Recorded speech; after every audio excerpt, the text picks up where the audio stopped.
নমস্কাৰ বন্ধু বান্ধৱীসকল, আজিৰ এইটো ভিডিঅ'ত আমি আলোচনা কৰিম আপোনালোকে যিসকলে এতিয়ালৈকে এখন ৰেচন কাৰ্ডৰ কাৰণে এপ্লাই কৰিব পৰা নাই, অৰ্থাৎ আপোনালোকে ৰেচন কাৰ্ডখন লাভ কৰিব পৰা নাই। আপোনালোকে ৰেচন কাৰ্ডৰ কাৰণে অ'টো জমা দিয়ে বা এইটো সেইটো জমা দিয়ে বা অনলাইনত আপোনালোকে বিভিন্ন ধৰণৰ ভিডিঅ' চাই আৰু তাৰপিছতো কিন্তু আপোনালোকে ৰেচন কাৰ্ডৰ কাৰণে এপ্লাই কৰিব নোৱাৰে।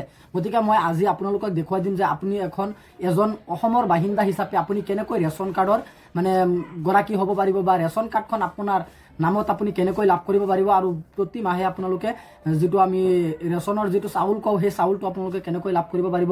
ইতিমধ্যে কিন্তু দেখা গৈছে যে ৰেচন কাৰ্ডটো কিন্তু আপোনালোকৰ বিভিন্ন কাৰণত আপোনালোকৰ দিবলগীয়া হয় বা স্কুল কলেজ আদি কৰি বিভিন্ন জায়গাত আপোনালোকৰ দিবলগীয়া হয়। যদি আপোনালোকে ৰেচন কাৰ্ড বা BPL কাৰ্ডখন আপোনালোকে প্ৰদান কৰে তেন্তে কিন্তু আপোনালোকে বহুতখিনি আপোনালোকে ৰেহাই পাই যায় টকাৰ পৰা বা আপোনালোকৰ যিকোনো হেৰিৰ পৰা আঁচনিত যদি আপোনালোকে নাম দিয়ে, ৰেচন কাৰ্ডখন আপোনালোকৰ যদি থাকে আঁচনিত নাম দিলেও কিন্তু আপোনালোকৰ নামটো কটা নাযায়। গতিকে আজিৰ এইটো ভিডিঅ'ত মই আপোনালোকক দেখুৱাই দিম যে আপোনালোকে ৰেচন কাৰ্ডখন কেনেকৈ এপ্লাই কৰিব পাৰিব। এই ৰেচন কাৰ্ডখন মই আপোনালোকক এপ্লাই কৰিবলৈ আপোনালোকৰ ফৰ্মৰ প্ৰয়োজন হ'ব আৰু ফৰ্মখন আপোনালোকে ক'ত ডাউনলোড কৰিব আৰু আপোনালোকে ফৰ্মখন ফিল আপ কৰি ক'ত জমা দিব লাগিব। প্ৰথমতে মই আপোনালোকক এইটো কৈ দিছোঁ, আপোনালোকে ফৰ্মখন মোৰ ভিডিঅ'টো চাই আপোনালোকে ফিল আপ কৰিব। ফিল আপ কৰাৰ পিছত কিন্তু আপোনালোকৰ যিটো আপোনালোকে আপোনালোকৰ ওচৰত আপোনালোকৰ গাঁৱৰ বা ওচৰত আপোনালোকৰ ক'ত ৰেচনৰ চাউল দিয়ে ক'ত আপোনালোকে তাতে যাব, গৈ পেলাই আপোনালোকে এই ফৰ্মখন আপোনালোকে তাতে জমা দিব পাৰিব। যদি তাতে ফৰ্মখন জমা নলয় তেনেহ'লে কিন্তু আপোনালোকে ডিষ্ট্ৰিক্ট অফিচত যাব, আপোনালোকৰ ডুমুৰি বা আপোনালোকৰ যিকোনো এটা ডিষ্ট্ৰিক্ট হয়, ডিষ্ট্ৰিক্টৰ যিটো ডিষ্ট্ৰিক্ট অফিচ আছে আপোনালোকে তাতে গৈ জমা দিব পাৰিব বা আপোনালোকে ব্লকতো গৈ এই ফৰ্মখন আপোনালোকে জমা দিব। জমা দিয়াৰ পিছত কিন্তু আপোনালোকৰ এমাহ বা ডেৰমাহ পিছতে কিন্তু আপোনালোকে ৰেচন কাৰ্ডখন আপোনালোকৰ হাততে আপোনালোকে লাভ কৰিব পাৰিব। গতিকে আপোনালোকে এই ৰেচন কাৰ্ডৰ ফৰ্মখন মোৰ এইটো ভিডিঅ'ৰ ডেছক্ৰিপশ্যনত হোৱাটছআপ চেনেলৰ লিংক আছে। গতিকে আপোনালোকে হোৱাটছআপ চেনেলত জইন হ'ব আৰু আপোনালোকে এই ৰেচন কাৰ্ডৰ ফৰ্মখন আপোনালোকে লাভ কৰিব পাৰিব। যদি আপোনাৰ কাৰণে এই ভিডিঅ'টো হেৰি নহয়, ইণ্টাৰেষ্টেড নহয়, তেনেহ'লে আপোনালোকে লগৰ বন্ধুসকলক বা বান্ধৱীসকলক আপোনালোকে ভিডিঅ'টো শ্বেয়াৰ কৰি দিব যাতে সিহঁতে ৰেচন কাৰ্ডখন বনাই ল'ব পাৰে যিসকলৰ ৰেচন কাৰ্ড নাই। গতিকে এতিয়া বলক আমি আপোনালোকে ৰেচন কাৰ্ডৰ কাৰণে ফৰ্মখন কেনেকৈ ফিল আপ কৰিব পাৰিব মই আপোনালোকক দেখুৱাই দিওঁ। প্ৰথমতে আপোনালোকে ফৰ্মখন এনেকুৱাকৈ দেখা পাব, প্ৰথমবাৰৰ কাৰণে এনেকুৱাকৈ দেখা পাব। এনেকুৱাকৈ দেখা পোৱাৰ পিছত আপোনালোকে তলফালে স্ক্ৰল ডাউন কৰিব। মই আপোনালোকক আৰু এটা কথা কৈ দিব বিচাৰিছোঁ, ইয়াত কিন্তু আপোনালোকৰ 8টা ফৰ্ম আছে। গতিকে 8টা কিন্তু আপোনালোকৰ জেৰক্স কৰিব নালাগে, এই 8টা গোটেইখিনি আহিছে। প্ৰথমবাৰৰ কাৰণে আপোনালোকে যদি এপ্লাই কৰি আছে তেনেহ'লে কিন্তু আপোনালোকৰ যি 3টা ফৰ্ম আছে সেই 3খন ফৰ্ম কিন্তু আপোনালোকৰ হেৰি কৰিব লাগিব। গতিকে মই আপোনালোকক দেখুৱাই দিম যে কোনখিনি আপোনালোকৰ হেৰি কৰিব লাগিব। প্ৰথমতে আপোনালোকে চাওক, এইটো কিন্তু আপোনালোকৰ কৰিব লাগিব। তাৰপিছত আপোনালোকে তলফালে চাব, ইয়াত আৰু এটা আছে, এই 2টা কৰিব লাগিব। তাৰপিছত এই 3 নম্বৰটো আপোনালোকে কৰিব লাগিব। এই 3টা কৰি আপোনালোকে ফিল আপ কৰিব লাগিব।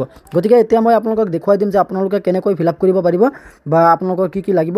প্ৰথমতে আপোনালোকে ইয়াত চাব যে ইয়াত আপোনালোকৰ এটা অপশ্যন আছে, ইয়াত কিন্তু আপোনালোকৰ জিলাৰ নামটো আপোনালোকে দিব। তাৰপিছত কিন্তু আপোনালোকে এইখিনি ভিডিঅ'টো অলপ দীঘল হৈ যাব, সেইকাৰণে মই অলপ সৰুকৈ ক'ব বিচাৰিছোঁ। ইয়াত আপোনালোকে চাব যে মহোদয় বা মহোদয়, মই ৰাষ্ট্ৰীয় খাদ্য সুৰক্ষা আইন 2013ৰ অধীনত এইটো আপোনালোকে আকৌ নাভাবিব যে 2013ৰ এইটো ফৰ্ম। গতিকে আপোনালোকে এইটো নাভাবিব, এইটো 2013ৰ অধীনৰ সুৰক্ষা আইনৰ 2013ৰ অধীনত পৰিয়ালৰ পৰিচয় বা প্ৰমাণ পত্ৰ পোৱাৰ বাবে আবেদন কৰিলোঁ। 2013 চনত সেই সুৰক্ষা আইনটো আপোনালোকৰ আৰম্ভ হৈছিল এই ৰেচন কাৰ্ডৰ। গতিকে আপোনালোকে তলফালে স্ক্ৰল ডাউন কৰিলে আপোনালোকে এইখিনি জেগাত এটা অপশ্যন দেখা পাব। 1 নম্বৰত আপোনালোকৰ আবেদনকাৰী নামটো দিব। তাৰপিছত আপোনালোকৰ যদি আপুনি মহিলা হয় বা আপুনি স্বামীৰ নাম দিব পাৰে বা পিতাৰ নাম মাতাৰ নাম আপোনালোকে দিব পাৰে। তাৰপিছত আপোনালোকৰ আবেদনকাৰী বৰ্তমান বয়স কিমান সেইটো আপোনালোকে দিব পাৰে। তাৰপিছত আপোনালোকে এইখিনি বয়সখিনি আপোনালোকে দিয়াৰ পিছত কিন্তু আপোনালোকে এইখিনি জেগাত চাব যে জাতীয়তা, আপোনাৰ জাতিটো কি হয় আপোনালোকে এইটো হেৰি কৰিব। তাৰপিছত মই আহিলোঁ 2 নম্বৰত। 2 নম্বৰত কিন্তু আপোনালোকৰ ইয়াত প্ৰথমতে চাব যে আপোনালোকৰ ওৱাৰ্ড নম্বৰটো আপোনালোকে ইয়াত লিখিব লাগিব। তাৰপিছত নগৰ আপোনালোকে উল্লেখ কৰিব লাগিব, লিখি দিব। তাৰপিছত আপোনালোকৰ ব্লক কোনটো হয় ব্লকটো লিখি দিব বা গাঁও পঞ্চায়তৰ BCDC কোনটো হয় সেইটো লিখি দিব। গাঁও পঞ্চায়তৰ নামটো অকল লিখি দিব এইখিনি জেগাত। তাৰপিছত কিন্তু আপোনালোকৰ আপুনি ক'ত থাকে, ভাড়াঘৰত থাকে না আপুনি নিজা ঘৰত থাকে, আপোনালোকে সেইটোত ৰাইট চিন দি দিব। তাৰপিছত আপোনালোকে তলফালে স্ক্ৰল ডাউন কৰিব। আপোনালোকে ইয়াত দেখা পাব যে ইয়াত লিখা হৈ আছে 2011 চনৰ বৰ্ষৰ লোকপিয়লৰ ঘৰ নং। 2011 চনত যেতিয়া আপোনালোকৰ লোকপিয়লৰ মতে আপোনালোকৰ ঘৰ নম্বৰটো কিমান আছিলে সেইটো চিলেক্ট কৰিব। তাৰপিছত কিন্তু জিলাটো আপোনালোকে লিখি দিব লাগিব। টেলিফোন বা মোবাইল নম্বৰ বা ইমেইল ID আপোনালোকৰ যিকোনো এটা দিলেই হয়, আপোনালোকৰ মোবাইল নম্বৰটো এটা দি দিব। তাৰপিছত কিন্তু আপোনালোকৰ ইয়াত 3 নম্বৰত লিখা হৈ আছে নিৰ্বাচনৰ তথ্য ভোটাৰ তালিকা অনুসৰি লোকসভা সমষ্টিৰ নামটো লিখিব, বিধানসভা সমষ্টিৰ নামটো লিখিব, ভোট গ্ৰহণ কেন্দ্ৰৰ নামটো আপোনালোকে চিম্পলি লিখি দিব। তাৰপিছত আমি আহিলোঁ 2 নম্বৰ পৃষ্ঠাত। ইয়াত প্ৰথমতে আপোনালোকৰ ইয়াত লিখা হৈ আছে গ নম্বৰত ভোটাৰ ক্ৰমিক নং, ভোটাৰ তালিকাৰ মতে আপোনালোকৰ ভোটাৰ ক্ৰমিক নং কিমান সেইটো নম্বৰটো আপোনালোকৰ লিখি দিব। ভোটাৰৰ মানে যিটো তালিকা আছে তালিকাৰ মতে আপোনালোকৰ ক্ৰমিক নাম্বাৰটো আপোনালোকে লিখি দিব। তাৰপিছত আপোনালোকে গড় নং বা ভোটাৰ মতে আপোনালোকৰ ভোটাৰ তালিকাৰ মতে আপোনালোকৰ গড় নম্বৰ কিমান সেইটো আপোনালোকে লিখি দিব। তাৰপিছত ভোটাৰ তালিকাৰ চন, ভোটাৰ তালিকা মানে আপোনাৰ নামটো মানে ভোটাৰ তালিকাত কেতিয়া আহিছিল সেইটো আপুনি লিখি দিব। যদি 2010 আহিছে 10 লিখি দিব, আপোনালোকৰ যেতিয়া আহিছে তেতিয়া কিন্তু আপোনালোকে লিখি দিব লাগিব। তাৰপিছত আপোনালোকে 4 নম্বৰত চাব বৃত্তি সম্পৰ্কীয় সবিশেষ, আবেদনকাৰীৰ জীৱিকা বা সবিশেষ উল্লেখ কৰিব লাগে। আবেদনকাৰী কি কৰে বা জীৱিকা সেইটো লিখি দিব। পৰিয়ালৰ মুঠ বাৰ্ষিক আয় লিখি দিব, আপোনালোকৰ বছৰি কিমান টকা ইনকাম হয়, পৰিয়ালৰ মুঠ সদস্য সংখ্যা কিমান আপোনালোকে এইখিনি জেগাত লিখি দিব। তাৰপিছত কিন্তু আপোনালোকে তলফালে স্ক্ৰল ডাউন কৰিব লাগিব। তাৰপিছত আপোনালোকে 5 নম্বৰত চাব যে কেৱল বৰ্তমান পৰিয়ালৰ পৰিচয় পত্ৰ ৰেচন কাৰ্ড থকাসকলৰ বাবে। গতিকে আপুনি কি ৰেচন কাৰ্ড বিচাৰে, AY বা BPL, APL, মুখ্যমন্ত্ৰী অন্ন সুৰক্ষা যোজনা আপোনালোকে কোনটো বিচাৰে। যদি BPL বিচাৰে BPLত দিব, APL বিচাৰিলে APLত আপোনালোকে ৰাইট চিন এটা দি দিব। তাৰপিছত আপোনালোকে খ নম্বৰত দিব সুলভ মূল্যৰ দোকানীৰ নামটো আপোনালোকে লিখি দিব। মানে কোনটো মানে সুলভ মূল্যৰ দোকানীৰ ওচৰত আপোনাৰ মানে যিটো ৰেচন কাৰ্ড আছে ৰেচন কাৰ্ডৰ আপোনালোকে চাউলটো আনিব পাৰিব, তাৰ পৰা আনিব পাৰিব। আপুনি যাৰ নাম দিব তাৰ পৰা কিন্তু আপোনালোকে আনিব পাৰিব, আৰু তাইৰ হাততে কিন্তু আপোনালোকৰ ৰেচন কাৰ্ডটো এমাহ বা 1.5 মাহৰ ভিতৰত আপোনালোকৰ আহি যাব। তাৰপিছত আপোনালোকৰ মানে যিটো নগৰ বা ৱাৰ্ড নম্বৰ এলেকাৰ বাবে। তাৰপিছত আপোনালোকৰ গাঁও পঞ্চায়তৰ নামটো আপোনালোকে ইয়াত লিখি দিব। প্ৰমাণপত্ৰ ইতিমধ্যে দাখিল কৰা হৈছেনে, হয় নহয়। গতিকে আপোনালোকৰ হৈছে বুলি আপোনালোকে এইফালে এটা ৰাইট চিন দি দিব, হৈছে বুলি। তাৰপিছত আপোনালোকে এইখিনি জেগাত এটা অপশ্যন আছে, এইখিনি জেগাত আপোনালোকে অলপ লক্ষ্য কৰি চাব। ইয়াত লিখা আছে যদি আগতে প্ৰমাণপত্ৰ দাখিল কৰা হৈছে তেনেহ'লে তাৰ প্ৰাপ্তি ৰচিদ প্ৰতিলিপি সংলগ্ন কৰিব লাগিব। যদি আপোনালোকে আগতে এপ্লাই কৰিছে কাৰোবাৰ দি বা আপোনালোকে অনলাইনত চেষ্টা কৰিছে, তেতিয়া কিন্তু আপোনালোকে সেই মানে অনলাইনত কি দেখুৱাইছে সেই ফৰ্মটো কিন্তু আপোনালোকে ওলাই পেলাই সেইটো লগত মানে গাঁঠি আপোনালোকে দি দিব। আৰু যদি আপোনালোকে পোনপ্ৰথমবাৰৰ কাৰণে কৰি আছে তেনেহ'লেতো আপোনালোকৰ অসুবিধা নাই, 2 নম্বৰটোত আপোনালোকে ক্লিক কৰিব, মানে ৰাইট চিন আপোনালোকে দি দিব। তাৰপিছত আপোনালোকে তলফালে স্ক্ৰল ডাউন কৰিলে আপোনালোকে এইখিনি জেগাত দেখা পাব এটা অপশ্যন আছে।